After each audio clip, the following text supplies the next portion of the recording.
Our nonprofit feature today takes us to the Osseo School District's and early childhood screening. Joining us is Lance Fredrickson. He is an early childhood teacher and also a screener in the district.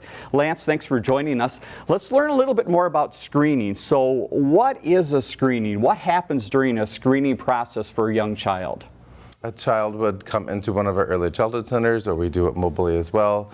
Parents fill out some paperwork and we check their hearing, their vision, and do a quick little developmental check. And why is this so important to have happen with the child at that early age? And again, what is the age range? The age range is 3 to 5 or anytime before they start kindergarten, but we can do it as early as 3.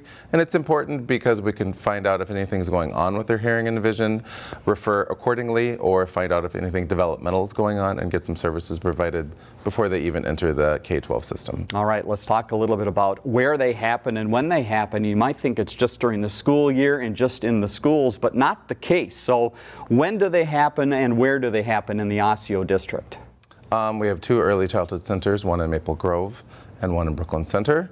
We also have a mobile part of ours this year, doing it at the Brooklyn Park Library, at an HCMC clinic in Brooklyn Park, and local daycares. Let's talk about the information then that comes out of the screening. How is that used and who is that information given to? I would guess that's important for parents to know and understand. Obviously, there's a very key education point for the parents being there at the screening, but also the information will go to their doctor if there's a problem, and also will follow them to kindergarten, so the kindergarten has information to provide the correct service as well. All right, and let's talk about those services, because that's a key part of the screenings as well, is you can make connections for the parents. Talk a little bit more about that. If parents come in and there is something that is identified, you have some sources or resources, I guess would be correct. Tell me about that.